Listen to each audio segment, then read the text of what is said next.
मैं हमेशा से ही डरावनी और रहस्यमयी चीजों की ओर आकर्षित रहा हूं, इसलिए जब मुझे अपनी परदादी की पुरानी विक्टोरियन हवेली विरासत में मिली तो मैं इसके छिपे रहस्यों को जानने के लिए इंतजार नहीं कर सका।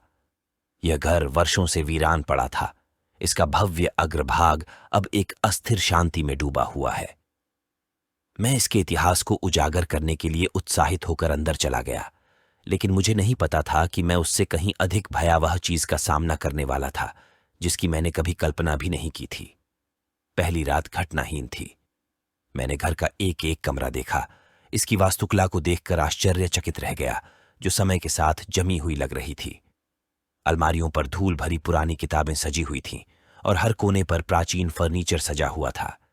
जैसे ही मैं तहखाने में गया, मुझे अजीब सी फुसफुसाहट और दूर के कदमों की आहट सुनाई दी, लेकिन मैंने इसका श्रेय अपनी कल्पना द्वारा मेरे साथ खिलवाड़ करने को दिया। जल्द ही मुझे बेचैन रातों का अनुभव होने लगा। फुसफुसाहटें तेज हो गईं और कदमों की आवाज अधिक स्पष्ट हो गई। मैंने खाली हॉलवे में गूंजने वाली भयानक आवाजों को ऑडियो रिकॉर्डिंग में कैद करके अपने अनुभवों का दस्तावेजीकरण करने का निर्णय लिया। उत्तर के लिए बेताब मैंने घर के इतिहास पर शोध करना शुरू किया और त्रासदी की एक लंबे समय से भूली हुई कहानी की खोज की। 1800 के दशक के अंत में हवेली में एक परिवार रहता था।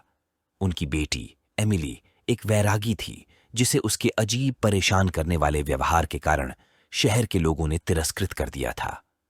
परिवार ने उसे दुनिया से दूर बेसमेंट में बंद कर दिया था। एमिली की पत्रिका, जो मुझे अटारी के अंदर छिपी हुई मिली, उसमें उसकी पीढ़ा और पीढ़ा का पता चला। उसके शब्द आक्रोश और कड़वाहट से भरे हुए थे। एक दुर्भाग्यपूर्ण दिन एमिली का गुस्सा अपने चरम पर पहुंच गया और उसने घर और वहां रहने वाले सभी लोगों पर श्राप लगा दिया। कहा जाता है कि उसका भूत अपने अन्यायपूर्ण कारावास का बदला लेने के लिए हवेली में रहता था। जैसे जैसे मैं एमिली की कहानी में गहराई से उतरता गया, असाधारण घटनाएं बढ़ती गईं। परछाइयां दीवारों पर नृत्य कर रही थीं और गर्मी की तपिश में भी हवा ठंडी हो गई थी। मैं घर में अकेला नहीं था और यह स्पष्ट होता जा रहा था कि एमिली की प्रतिशोधी भावना उसकी उपस्थिति को उजागर करने के लिए कृत संकल्प थी। एक रात मैंने खुद को तहखाने के दरवाजे पर खड़ा पाया। फुसफुसाहटों ने मुझे करीब बुलाया और एमिली की चीखें मेरे दिमाग में गूंज उठीं। मैं झिझकते हुए चरमराती सीढ़ियों से नीचे उतरा। हर कदम के साथ हवा भारी होती जा रही थी। अपनी लालटेन की धीमी रोशनी में मैंने उसे देखा। एक युवा लड़की की भूतिया आकृति। उसकी आंखें दुख और क्रोध से भरी थीं। एमिली आगे बढ़ी। उसकी बर्फीली उंगलियां मेरी त्वचा को खरोंच रही थीं। मैं लड़खड़ाते हुए पीछे की ओर चला गया। मेरा दिल तेजी से धड़क रहा था और मैं तेजी से सीढ़ियों से ऊपर चला गया और अपने पीछे दरवाजा बंद कर लिया। भयावह उपस्थिति बनी रही, एक द्वेषपूर्ण शक्ति जिसे मैंने अनजाने में जागृत कर दिया था। अगले दिनों में मैंने असाधारण विशेषज्ञों, पुजारियों और माध्यमों से सलाह लेकर एमिली की प्रतिशोधी भावना को घर से साफ करने की हर संभव कोशिश की, लेकिन हर प्रयास के साथ हवेली पर उसकी पकड़ मजबूत होती गई। मैं फंस गया था अपने ही घर में एक कैदी के रूप में, क्योंकि एमिली के गुस्से ने मुझे भस्म कर दिया था।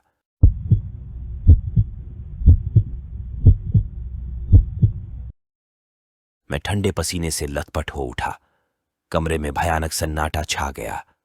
जब मैंने उस दुःस्वप्न को याद करने की कोशिश की जिसने मुझे नींद से झकझोर कर रख दिया था, तो मेरा दिल जोरों से धड़कने लगा। ये एक बार बार आने वाला सपना था जिसे मैं तब से देखता आ रहा था जब मैं बच्चा था। सपने में मैं रात में एक घने अशुभ जंगल में घूम रहा था। पूर्णिमा का चंद्रमा ऊंचे पेड़ों के बीच भयानक छाया डाल रहा था। आगे का रास्ता हमेशा अस्पष्ट रहता था और भय की एक अटल भावना दूसरी त्वचा की तरह मुझसे चिपकी रहती थी। हालांकि उस रात कुछ अलग था। मैं इस एहसास से उबर नहीं सका कि सपना सिर्फ एक सपने से कहीं अधिक था। मैं अपने बिस्तर से उठा।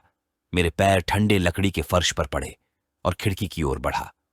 चंद्रमा आकाश में नीचे लटका हुआ था, जिससे परिदृश्य पर एक भयानक चमक फैल रही थी। बाहर की हवा में एक अलौकिक फुसफुसाहट हुई जिसने मेरी रीढ़ में सिहरन पैदा कर दी।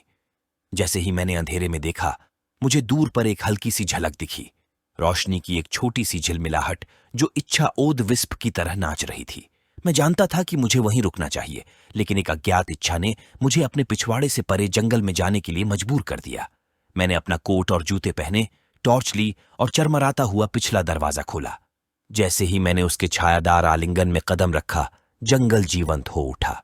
मुड़ी हुई शाखाएं कंकाल की उंगलियों की तरह फैली हुई थीं और पत्तों की सरसराहट की आवाज हवा में भर गई थी। हल्की फुल्की फुसफुसाहटों का एक समूह जो मेरे बुरे सपने की आवाजों को प्रतिध्वनित करता हुआ प्रतीत होता था। मैं जंगल की गहराई में अजीब रोशनी का पीछा कर रहा था। मेरी टॉर्च की किरणें दमनकारी अंधेरे को काट रही थीं। हर कदम के साथ देखे जाने की अनुभूति तीव्र होती गई और मैं लगभग अपने पीछे धीमे धीमे कदमों की आवाज सुन सकता था। घबराहट के कारण मेरा गला घोंटने लगा, लेकिन मैं पीछे नहीं हट सका। रोशनी मुझे एक छोटी सी जगह पर ले गई और बीच में एक जीर्ण शीर्ण प्राचीन पेड़ खड़ा था। इसकी छाल टेढ़ी मेढ़ी थी और इसकी शाखाएं अप्राकृतिक आकार में मुड़ी हुई थीं।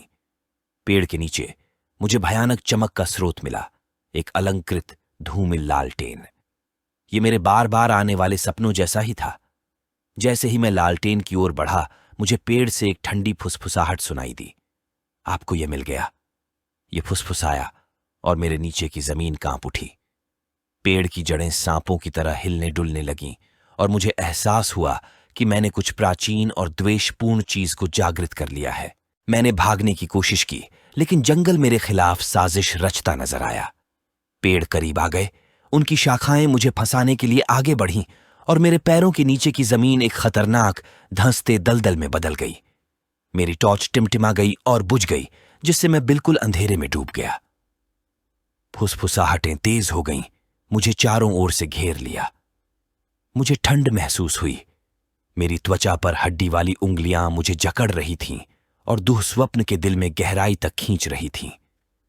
मैं इस एहसास से बच नहीं सका कि मैं जंगल का हिस्सा बन रहा हूं, कि मेरी जीवन शक्ति उन्हीं पेड़ों में समाहित हो रही है जो मुझे यहां खींच लाए थे।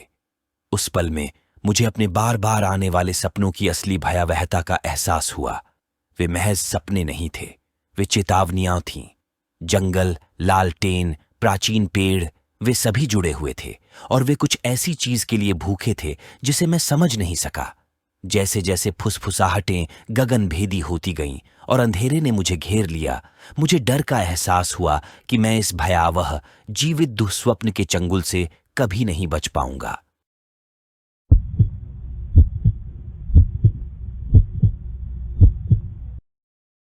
जैसा कि मैं यह लिख रहा हूं, कल रात जो घटनाएं घटीं, वे अभी भी मेरे हर विचार को परेशान कर रही हैं।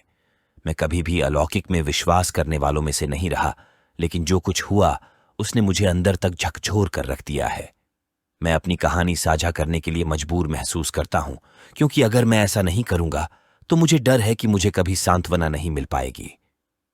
यह सब तब शुरू हुआ जब मैंने दूर दराज के शहर ब्लैकवुड में एक छोटी छुट्टी लेने का फैसला किया। जंगल के भीतर स्थित ब्लैकवुड हमेशा घने भयानक कोहरे में डूबा रहता था। स्थानीय लोग जंगल के शापित होने की कहानियां, छाया में छिपी किसी भयावह चीज की कहानियां फुसफुसाते थे। मैंने उन्हें पुरानी पत्नियों की कहानियां कहकर खारिज कर दिया, जो शहरी जीवन की हलचल से दूर एक शांत विश्राम की तलाश में थीं।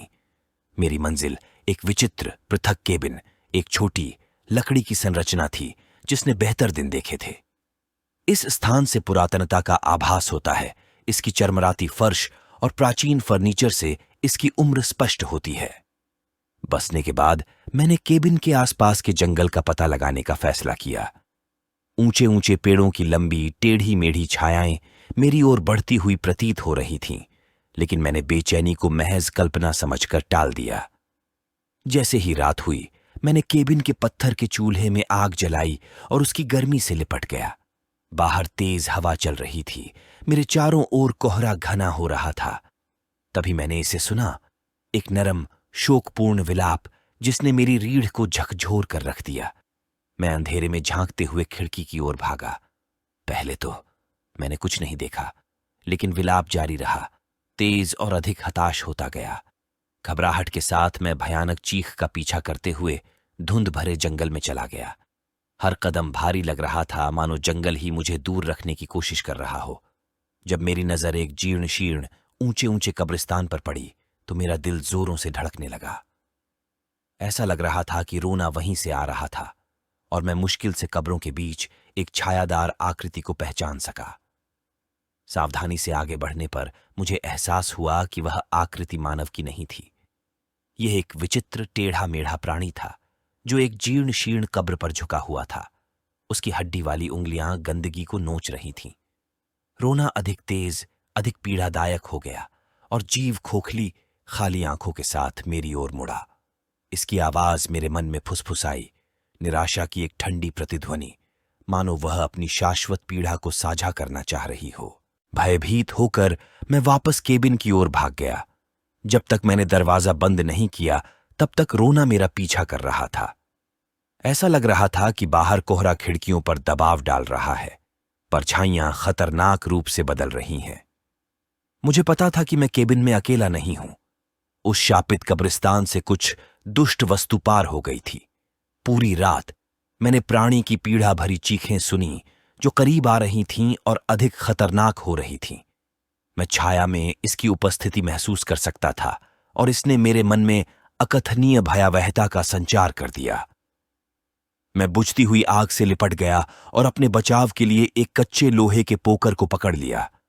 जैसे ही भोर की पहली किरण खिड़कियों से निकली, रोना बंद हो गया। प्राणी गायब हो गया था और अपने पीछे एक भयानक सन्नाटा छोड़ गया था। मैंने केबिन छोड़ने में कोई समय बर्बाद नहीं किया। कभी पीछे मुड़कर उन जंगलों की ओर नहीं देखा जो कभी बहुत शांतिपूर्ण लगते थे। मैं बता नहीं सकता कि उस रात मुझे क्या झेलना पड़ा और मैं इसके बारे में किसी को बताने की हिम्मत भी नहीं करता, क्योंकि डर था कि वे मुझे पागल समझ लेंगे। लेकिन मैं जानता हूं कि ब्लैकवुड की भयावहता वास्तविक है और वे दुनिया के सबसे अंधेरे कोनों में छुपे हुए हैं और अज्ञात आत्माओं के उनके रास्ते में आने का इंतजार कर रहे हैं।